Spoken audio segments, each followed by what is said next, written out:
నమస్తే welcome to I dream నేను మీ మాధురి. పొత్తులు బీజేపీ జనసేన టీడీపీ వెళ్తున్న సంగతి తెలిసింది. ఈ పొత్తుల పైన మరి ఈ పొత్తులు ఎంతవరకు రాణిస్తాయి? ఆల్రెడీ అసమ్మతి సెగ రగిలినట్టుగా తెలుస్తోంది. ఇప్పుడు ఈ పొత్తుల్లో ఎవరు లాభపడతారు, ఎవరు నష్టపోతారు?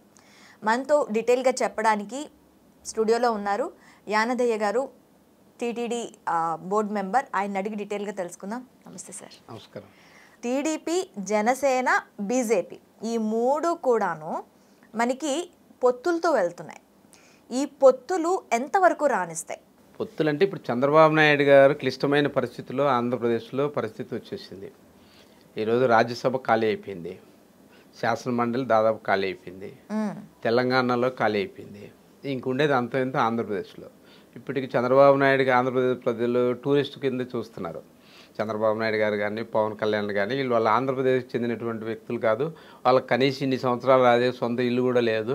వీళ్ళు ఎప్పుడు హైదరాబాద్లో ఉండేసి నాన్ రెసిడెన్షియల్ పీపుల్స్ కింద వచ్చి ఇక్కడ కేవలం ఆంధ్రప్రదేశ్ ప్రజలను బాగుపడకుండా, అభివృద్ధి జరగకుండా ఏదో విధంగా వాళ్ళ స్వార్థ రాజకీయాల కోసం చెడగొట్టాలనేటటువంటి పరిస్థితి ఆంధ్రప్రదేశ్లో దాదాపు బలహీన వర్గాలు కానీ చిన్న చిన్న సామాజిక వర్గాలు ప్రజలందరికీ అర్థమైపోయింది. ఈ పరిస్థితుల్లో చంద్రబాబు నాయుడు గారు గత 14 సంవత్సరాలు తెలుగుదేశం పార్టీలో ముఖ్యమంత్రిగా ఉండి చేసినటువంటి పాపాలు, అవినీతులు, అదేవిధంగా రాజధాని పేరుతో అమరావతిని కానీ భూములు కానీ తన సామాజిక వర్గాన్ని, సామాజిక న్యాయం అంటే తన సామాజిక వర్గానికి మొత్తం దోచిపెట్టేసి ముందుగానే తెలియజేసి అక్కడ భూములను కొనిపించి ఇంకొక దగ్గర రాజధాని, ఇవన్నీ కూడా చేసినటువంటి పాపాలన్నీ కూడా ఈ మధ్యకాలంలో ఇంతవరకు కొన్ని వ్యవస్థలు మేనేజ్ చేసుకొని తనకు సంబంధించినటువంటి సామాజిక వర్గ వ్యక్తులను అడ్డబెట్టుకొని వ్యవస్థలు మేనేజ్ చేసుకొని కేసుల నుంచి తప్పించుకో తిరిగాడు. ఇప్పుడు ఆ పరిస్థితి లేదు. ఆయన కేసులన్నీ కూడా బయటకు వచ్చాయి. ఆయన చేసినటువంటి పాపాలన్నీ కూడా వేల కోట్ల రూపాయలు చేసినటువంటి అన్నీ కూడా బయటకు వచ్చాయి. ఈ మధ్యకాలంలో ఆయన జైలుకు కూడా పోయి రావడం జరిగింది. ఇప్పుడు మళ్ళా కూడా ఇవన్నీ కూడా బయటకు వచ్చాయి. అమరావతి కేసు, భూములు ఇవన్నీ కూడా వచ్చేసాయి. ఈ పరిస్థితుల్లో చంద్రబాబు నాయుడు గారికి తెలుగుదేశం పార్టీ వాళ్ళ ఇంటెలిజెన్సీ వాళ్ళ అన్ని రిపోర్ట్ల ప్రకారం ఆంధ్రప్రదేశ్లో ఎటువంటి పరిస్థితులు గెలిచే పరిస్థితి లేదని తెలిపింది. అప్పుడు చంద్రబాబు నాయుడు గారు ఆలోచన ఏమి, దాదాపు కేంద్రంలో బీజేపీ వచ్చే పరిస్థితి ఉంది. గతంలో బీజేపీకి వ్యతిరేకంగా పోయి దెబ్బతిన్నాము. ఇక్కడేమో ఆంధ్రప్రదేశ్లో తిరిగి మళ్ళీ జగన్మోహన్ రెడ్డి గారు ముఖ్యమంత్రి అయ్యే పరిస్థితి వచ్చేసింది. కేంద్రంలో బీజేపీ వస్తుంది. ఇంతకుముందే బీజేపీ వాళ్ళందరూ నేను భయంకరంగా తిట్టినటువంటి పరిస్థితి, వాళ్ళు సహకరించే పరిస్థితి తప్పకుండా ఆయన కొడుకు ఈయన అనుయాయులు మొత్తం జైలుకు పోయేటటువంటి పరిస్థితి కరెక్ట్గా ఆయనకు మొత్తం ఫిక్చర్ కనబడుతుంది. భవిష్యత్తులో నేను నా కొడుకు మేమందరం జైలు పాలయ్యే పరిస్థితి అని వాళ్ళ టీం అంతా కలిసి మధ్యవర్తిగా పవన్ కళ్యాణ్ పెట్టేసి, పవన్ కళ్యాణ్ కూడా పాపం ఆయన పరిస్థితి 14 సంవత్సరాల రాజకీయాల్లో కనీసం ఎమ్మెల్యే అయ్యే పరిస్థితి లేదు. ఆయన స్వతహా పోటీ చేసి పోయినసారి 2 సార్లు పోటీ చేసిన ఎమ్మెల్యే కూడా కదా, కనీసం ఆయన నేను ఎమ్మెల్యేనే అవ్వాలనేటటువంటి కళ ఉంది.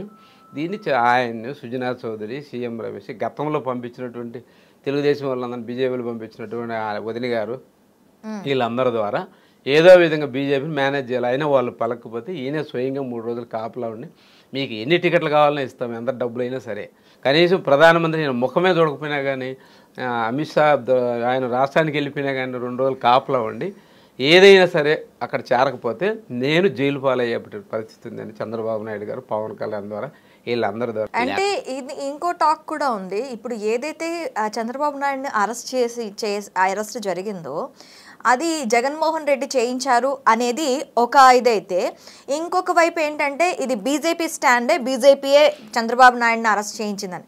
మరి ఇప్పుడు ఈ పొత్తుల్లో భాగంగా మళ్ళీ ఇప్పుడు ఏమైనా ప్లస్ అయ్యే ఛాన్సెస్ ఉంటాయంటారా ఒకవేళ బీజేపీ అరెస్ట్ చేయించి ఉంటే? ఒక విషయం ఏంటంటే చంద్రబాబు నాయుడు గారిని జగన్మోహన్ రెడ్డి గారు బీజేపీ అరెస్ట్ చేసింది అనేదానికి ఒకటే ఉదాహరణ.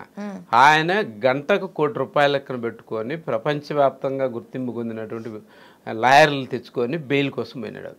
అటువంటి లాయర్లు వాదించిన 53 రోజులు బెయిల్ రాలేదంటే ఆయన తప్పులు చేసినట్టుగా. దానికి జగన్మోహన్ రెడ్డి వేయించినా లేదా బీజేపీలు జైలు పంపించుంటే ఆయన హేమి ఇండియాలో ఉన్నటువంటి ప్రపంచ మేధావులను లాయర్లు తీసుకొచ్చి వాదించినప్పుడు బెయిల్ వచ్చిండేది కదా. ఆయన ఆధారాలతో సహా తప్పులు చేశాడు, కోట్ల రూపాయలు కుంభకోణం చేశాడు కాబట్టి ఆయనకి 53 రోజులు కూడా బెయిల్ రాకపోతే దొడ్డిదారిన నాకు కళ్ళు కనపడంలే, కిడ్నీలు పనిచేయడంలే, నాకు ఆరోగ్యం పనిచేయడం లేదని చెప్పి నేను హాస్పిటల్ పోతానని చెప్పి బెయిల్ తీసుకొని తెల్లారి నుంచి గోంకరిస్తున్నాడు.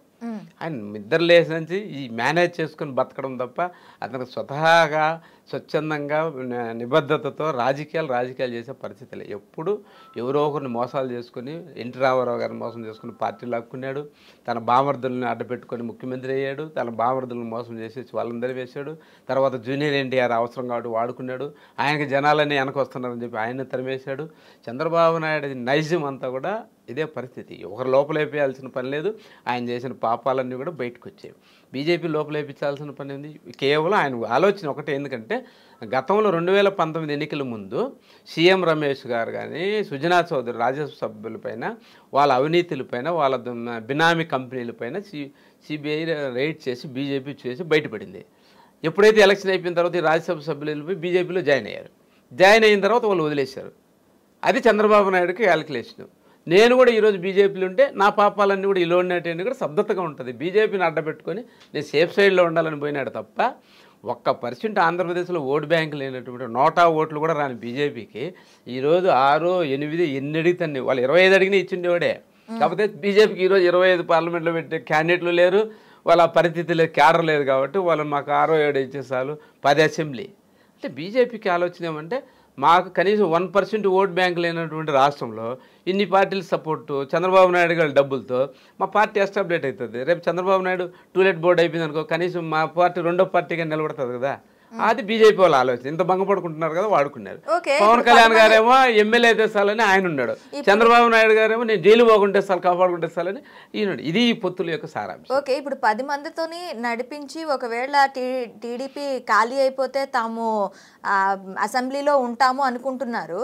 ఈ 10 సీట్లు గెలిచే ఇది బీజేపీకి ఉందంటారా? అవసరం లేదు కదా బీజేపీకి. బీజేపీ పార్టీ కేంద్రంలో ఉంటే ఇప్పుడు ఎన్నో రాష్ట్రాల్లో మనం చూసాం, వాళ్ళు ఎంతమంది ఎమ్మెల్యేలు ఉన్నా కానీ మిగిలిన పార్టీలందరూ చీల్చి చెండాడి ముఖ్యమంత్రులు చేసి, వాళ్ళు కాకపోయినా ఆ పార్టీలైనా వాళ్ళ కొన్ని వర్గాలు తీల్చేసి వాళ్ళని ముఖ్యమంత్రులు చేసి పార్టీని ఎస్టాబ్లిష్ చేసుకునే పరిస్థితి బీజేపీకి ఉంది. వాళ్ళ నైజం వాళ్ళ సిస్టంలో వాళ్ళు పోతారు రేపు భవిష్యత్తులో అవసరాన్ని బట్టి. బీజేపీ 10 సీట్లలో 2 సీట్లు గెలిచే పరిస్థితి లేదు. పవన్ కళ్యాణ్ 21లో ఆయన ఒకటికి గెలిచే పరిస్థితి కూడా లేదు, ఆయన కూడా గెలిచే పరిస్థితి కాదు. ఇప్పుడు ఆ జనసేన పార్టీకి ఫ్యూచర్లో ఈ టీడీపీ ద్వారా ఏమైనా దెబ్బ తగిలే అవకాశం ఉందంటారా? ఇప్పుడు చంద్రబాబు నాయుడు కౌగిలే విషప కౌగిలి. ఆయనతో ఎవరు స్నేహం చేసినా ఆయన అధికారంలో ఉంటే రాష్ట్రంలో వర్షాలు కూడా కురసవు. ఆయన ఎవరినైనా యూజ్ అండ్ త్రో. బీసీలందరినీ కూడా వాడుకున్నాడు గతంలో. మీకు అది చేస్తే లాస్ట్ కత్తులు ఇచ్చిన పెట్లు ఇచ్చేసి తోసేసాడు. బీజేపీని గతంలో వాడుకున్నాడు, తర్వాత బీజేపీని తిట్టాడు. కమ్యూనిస్టులు వాడుకున్నాడు, మళ్ళీ కమ్యూనిస్టులు నిన్నటిదాకా కమ్యూనిస్టులు తోసేసాడు. చంద్రబాబు నాయుడు నైజమే అటువంటి పరిస్థితి. పవన్ కళ్యాణ్ అసలు రాజకీయ నాయకుడే కాదు. మొదట పవన్ కళ్యాణ్ రాజకీయ నాయకుడు కాదు, ఆయనకి రాజకీయాలు తెలియదు. ఆయన సినిమాలో మాదిరి హీరోయిజం అయిపోయినట్టు ఏదో హా అనేసి తిట్టేస్తే ఓట్లేస్తాయి అని కేవలం తన కమ్యూనిటీని నమ్ముకున్నాడు.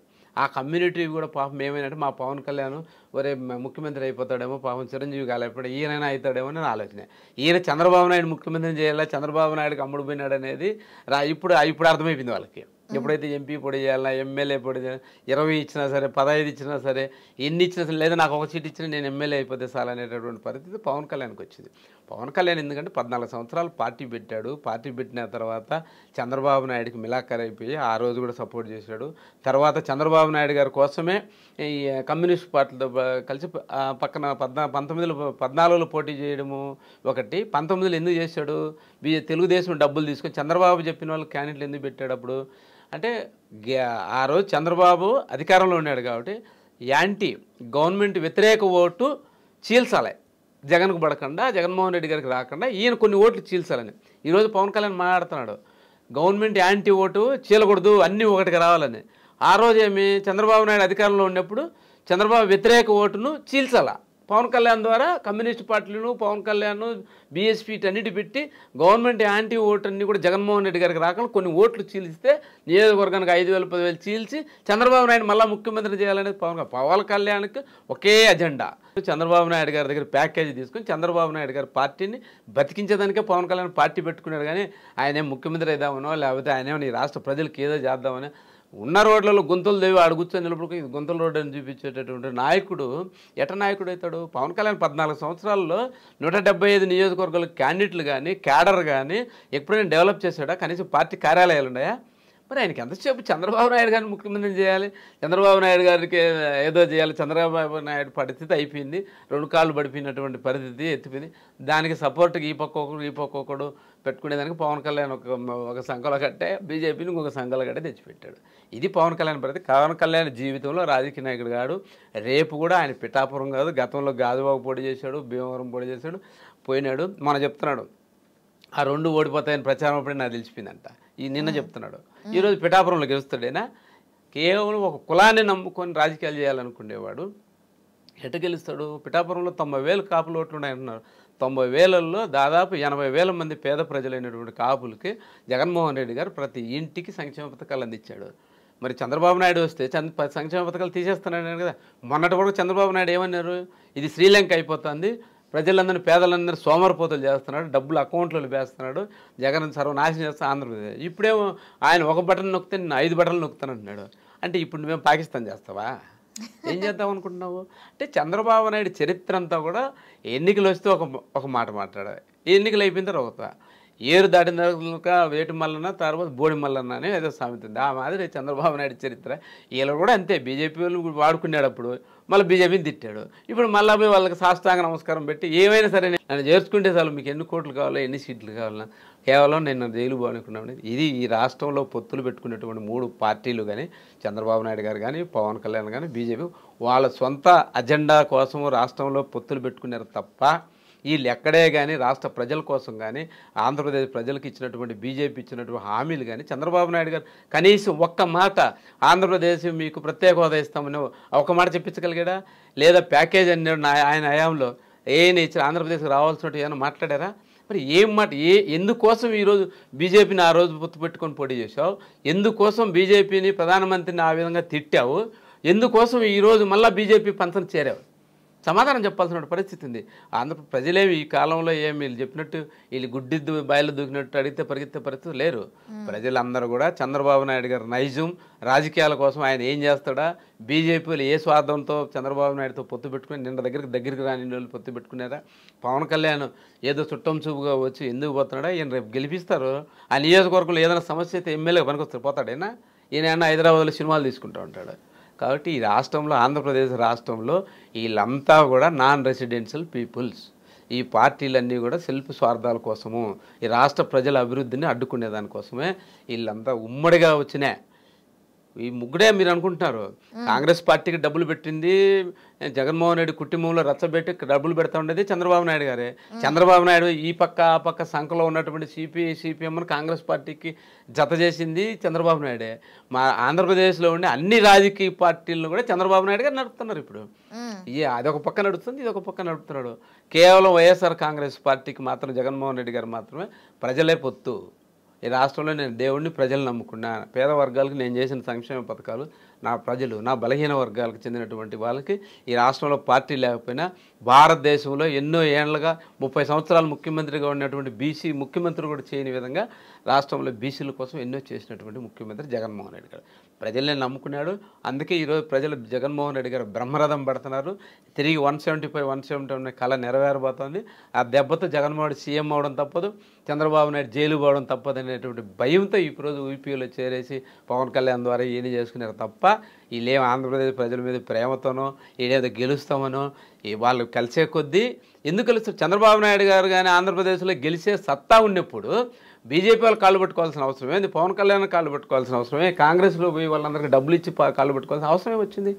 ఆయన గెలిచలేను, ఓడిపోతాననేటటువంటి ఆయనకునేటటువంటి అభద్రతా భావం, ఓడిపోతామని తేట తెల్లువు ఆయనకున్నటువంటి సర్వేలు. ఈరోజు నేషనల్ సర్వేలు అన్నీ కూడా జగన్మోహన్ రెడ్డి 22 పార్లమెంట్లు వస్తున్నాయి, 100% గెలిచిపోతుందని చెప్తున్నాయి కదా.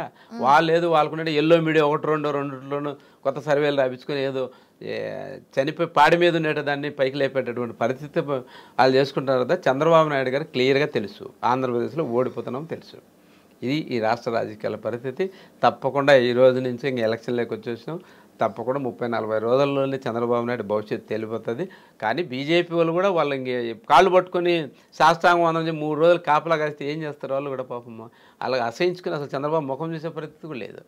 అటువంటి పరిస్థితులు చంద్రబాబు నాయుడు ముందుగానే ప్లాన్ కానీ తన కుటుంబ సభ్యుల్ని, తన ఫ్యామిలీ మెంబర్స్, తన పార్టీలు, తన యొక్క బినామీలని ఫస్ట్ బీజేపీలోకి పంపించి 5 సంవత్సరాలుగా వాళ్ళకు దువ్వి కాళ్ళు పట్టుకొని ఈరోజు ఆయన కేవలం కేసుల నుంచి తప్పించుకోవాలి. చేసిన పాపాలన్నీ కూడా బయటకు వచ్చాయి.